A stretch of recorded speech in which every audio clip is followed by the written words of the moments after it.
Assalamualaikum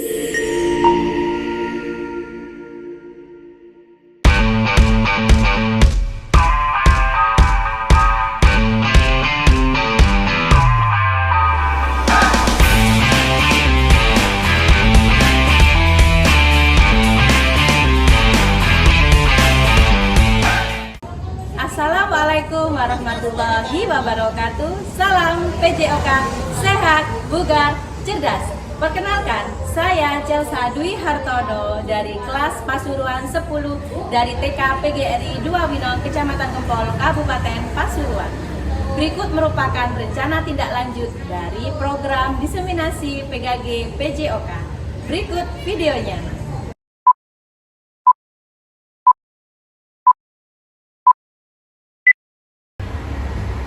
Assalamualaikum warahmatullahi wabarakatuh. Waalaikumsalam warahmatullahi wabarakatuh. Alhamdulillahirabbil alamin. Kepada yang terhormat Ibu pimpinan dari TKPGRI 2 Winong, yang kami hormati segenap Ibu Dewan Guru dari TKPGRI 2 Winong. Pertama-tama marilah kita ucapkan kehadiran puji syukur kehadirat Allah Subhanahu wa taala yang mana telah melimpahkan rahmat serta hidayahnya semuanya sehingga kita bisa berkumpul dalam kegiatan RTL diseminasi dari PJOK hari ini. Tak lupa sholawat serta salam tetap tercurahkan kepada junjungan Nabi besar kita Muhammad Sallallahu Alaihi Wasallam yang mana telah memberikan jalan yang terang, yakni adilul Islam wal iman. Amin ya rabbal alamin. Baik, sebelumnya perkenalkan saya ingin memaparkan yaitu tentang rencana tindak lanjut dari PKG PJOK. Ya, terima kasih kepada Ibu Guru semuanya dari komunitas belajar sekolah kawan belajar bahagia pada siang hari ini, yaitu dalam kegiatan pemaparan rencana tindak lanjut ini. Langsung saja Ibu, saya akan memaparkan dari rencana tindak lanjut, yaitu pengembangan kompetensi guru PJOK yang saya beri nama yaitu program Segar Nasi Bakso, yaitu sehat dan bugar dengan permainan tradisional gobak sodor. Next. Ya, latar belakangnya yaitu SEM atau Sport Education Model adalah suatu pendekatan pembelajaran dari PJOK yang menawarkan pengalaman belajar yang lengkap dalam konteks kehidupan yang nyata dalam bidang olahraga SEM, yaitu bisa mewujudkan suatu kepemimpinan murid atau student agency dengan memberikan ruang dan melibatkan murid dalam memberikan suara atau voice, pilihan atau choice, dan kepemilikan atau ownership. Pendidikan gerak dalam PJOK ini merupakan sebuah model pembelajaran dalam pendidikan jasmani atau physical education dalam konteks pendidikan di Indonesia yang menekankan pada pengajaran komponen dan konsep gerak. Bila dihubungkan dengan materi-materi dan isu sosial adil gender dalam PJOK, di mana tidak ada perbedaan antara laki-laki dan juga perempuan pada program dari Segar Nasi Bakso ini. Semua murid terlibat dalam sebuah aktivitas gerak untuk mencapai sebuah kebugaran. Selain itu, isu sosial adil gender dalam PJOK ini juga ada beberapa konsep yang mendasari latar belakang program kegiatan ini, yakni mengenai karakteristik dari murid, pemahaman kebugaran, serta pendidikan dan konsep gerak. Jadi latar belakang yang saya ambil dari program Segar Nasi Bakso ini yaitu bagaimana anak-anak bisa melatih suatu kebugaran dengan dengan masih kita menggunakan suatu permainan tradisional.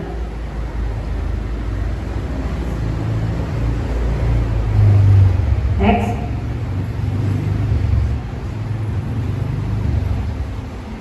Tanda tangan. tersebut. Ya, tujuan dari program ini yang pertama yaitu mengembangkan keterampilan fisik dan kesehatan, yaitu dengan visi menciptakan murid yang sehat, bugar, dan aktif melalui kegiatan fisik yang menyenangkan dan beragam. Capaiannya yaitu peserta didik dapat melakukan berbagai jenis aktivitas fisik dengan teknik yang benar dan memahami pentingnya kesehatan. Langkah-langkahnya dari 1, melakukan survei minat dari murid terkait jenis olahraga tersebut. Yang kedua, merancang dan melaksanakan berbagai jenis olahraga berdasarkan hasil survei. Ketiga, mengadakan sesi latihan sebelum pelaksanaan. Hasil yang diharapkan yaitu peserta didik menunjukkan peningkatan keterampilan fisik dan pengetahuan pemahaman mengenai pentingnya kesehatan. Jadi tujuan yang pertama ini kita berikan dulu apa sih pilihan-pilihan olahraga yang diminati oleh peserta didik, karena saat ini merupakan gencar-gencarnya anak-anak itu bermain gadget, bermain HP. Nah, bagaimana caranya kita membuat program ini supaya menghindari atau mengurangi pemakaian dari HP tersebut. Yang kedua yaitu mendorong partisipasi aktif dan kepemimpinan. Visinya menumbuhkan sikap proaktif dan jiwa kepemimpinan dalam diri peserta didik melalui kegiatan fisik. Capaiannya, peserta didik dapat mengambil peran aktif dalam mengorganisir dan memimpin suatu kegiatan. Langkah-langkahnya ini merupakan suatu permainan game seperti digambar, yaitu permainan gobak sodor. Jadi bagaimana nanti anak-anak itu bisa melatih jiwa untuk memimpin suatu kegiatan. Langkahnya yaitu 1, menunjuk ketua tim. 2, memberikan pelatihan kepemimpinan dan manajemen acara kepada peserta didik yang ikut kegiatan. 3, mengadakan kegiatan yang memerlukan koordinasi dan kerjasama tim. Hasilnya yang kita harapkan, peserta didik menunjukkan kemampuan memimpin dan bekerja sama dengan baik. Tujuan yang ketiga, memfasilitasi pilihan dan kreativitas peserta didik. Visinya yaitu mendorong kreativitas dan kemampuan peserta didik untuk membuat pilihan yang sesuai dengan minat dan bakatnya. Capaiannya yaitu peserta didik dapat merancang dan mengimplementasikan kegiatan fisik yang kreatif. Langkah-langkahnya yaitu ada 3. Yang 1, mengadakan sesi brainstorming untuk ide-ide kegiatan yang inovatif.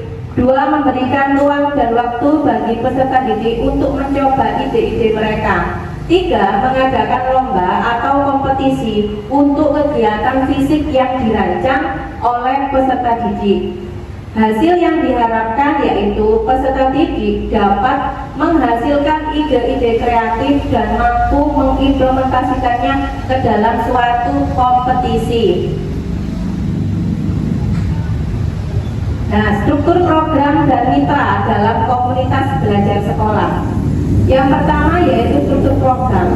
Program ini merupakan kegiatan kokurikuler atau kegiatan proyek di luar dari kegiatan intra dan ekstra. Yang terlibat yaitu kelompok A dan kelompok B untuk semua siswa laki-laki dan perempuan. Waktu kegiatannya dilaksanakan setelah kegiatan semester. Penanggung jawab adalah kepala sekolah dan seluruh guru yang terlibat. Keempat, pelaksanaan program Segar Nasi Bakso ini akan dilaksanakan di halaman sekolah. Mitra dalam komunitas belajar sekolah ini yang pertama yaitu guru kelas sebagai koordinator dari masing-masing kelas. Untuk kelompok A nanti ada guru kelompok A, untuk kelompok B nanti ada guru kelompok B. 2, peserta dan pihak lainnya yang terlibat yaitu seluruh muridnya.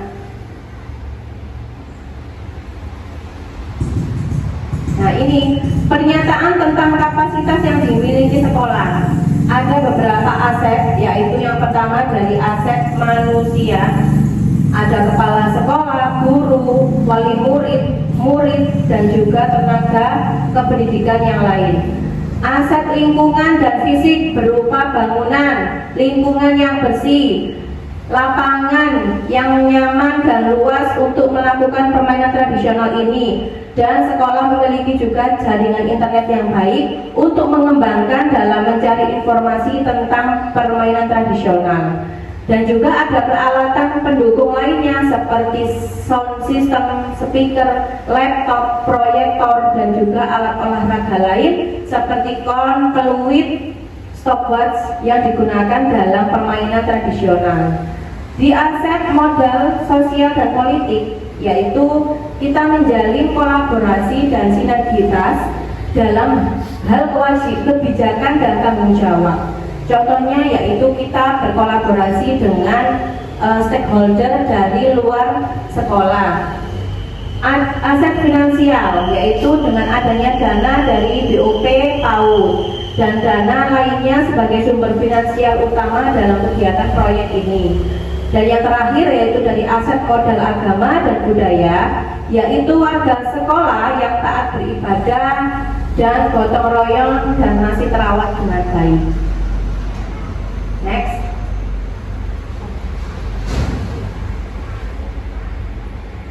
Ini adalah rencana evaluasi. Kegiatan evaluasi ini nanti pelaksanaannya program dilakukan dalam bentuk rapat dengan pimpinan, guru, dan juga perwakilan dari peserta didik. Bentuk lain pelaksanaan evaluasi program bisa dengan wawancara langsung kepada peserta didik atau perwakilan dari guru. Evaluasi ini nanti diberikan dalam bentuk angket melalui Google Form yang akan didistribusikan dan diisi oleh seorang pimpinan, guru, dan orang tua peserta didik. Kemungkinan tantangan ada 4. Yang pertama, keterbatasan fasilitas dan alat. Keterbatasan fasilitas olahraga bisa menghambat pelaksanaan dalam kegiatan program ini.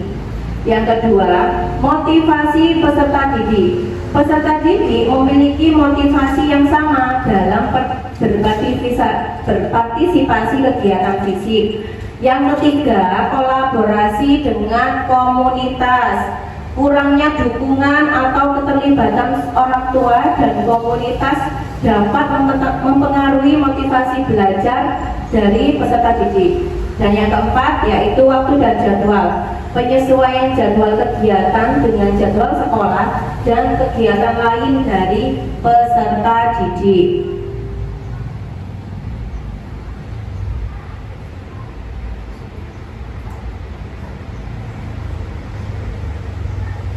Terima kasih. Saya baca yang bawah ini, menjadikan permainan tradisional sebagai sarana pelestarian budaya, pengembangan karakter, dan peningkatan kualitas interaksi sosial generasi muda, sehingga mampu memperkuat identitas bangsa di tengah perkembangan zaman. Baik, itulah tadi pemaparan dari rencana tindak lanjut program berbasis PJOK yang saya buat. Apabila ada saran atau masukan dari anggota komunitas, monggo dipersilahkan.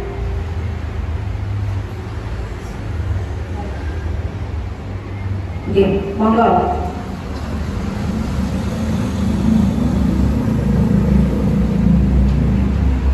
Assalamualaikum warahmatullahi wabarakatuh. Waalaikumsalam warahmatullahi wabarakatuh. Ada yang hormat di kita diundang sekitar 20.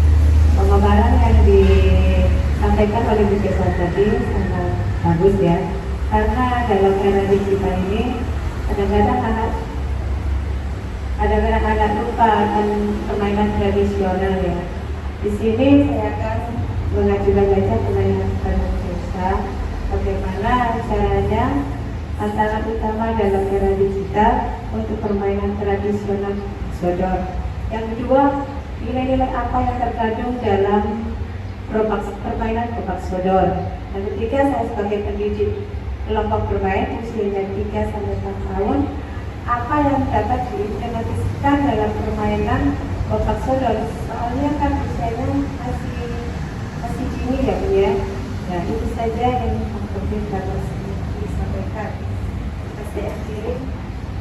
Assalamualaikum warahmatullahi wabarakatuh.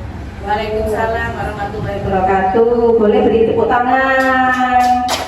Terima kasih Bu Kusnul, perwakilan dari anggota komunitas belajar dari kelompok bermain. Ya, yang pertama, bagaimana kita mensiasati di era digital ini, nggih? Ya, yang itu tadi Bu Nul. Nah, dengan cara kita memberikan suatu kegiatan, tapi tidak juga luput dari permainan tradisional. Tetap kita nanti berikan anak-anak wawasan tentang permainan tradisional itu, yaitu dengan yang pertama menonton video dulu. Jadi kita berikan dulu video-video edukasi tentang apa sih permainan dari tradisional gobak sodor ini.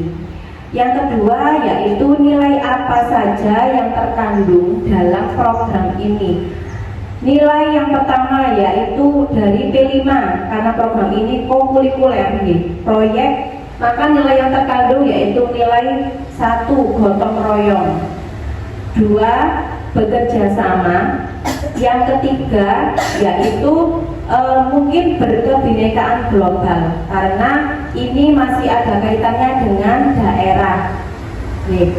Lalu yang ketiga yaitu bagaimana caranya kita mengimplementasikannya kepada peserta didik usia kelompok bermain yang masih dini. Tetap bisa, tapi tetap harus dalam pengawasan dari gurunya. Tetap kita berikan, tetap kita edukasikan bagaimana sih permainan ini dilaksanakan. Tadi kan sudah ada sesi latihan, jadi kita berikan dulu latihan kepada peserta didik KB tersebut, latihan dulu. Jika memang dirasa sudah mumpuni mereka melakukan permainan ini, boleh nanti dicoba seperti itu. Begitu Bu Kusnul? Ya, terima kasih. Itulah tadi rencana tindak lanjut pemaparan dari program. Semoga program ini bisa terlaksana di tahun ajaran depan. Oke. Terima kasih teman-teman semuanya di anggota komunitas belajar kawan belajar bahagia ini. Saya di sini bila ada salah kata mohon dimaafkan. Saya tutup. Wassalamualaikum warahmatullahi wabarakatuh.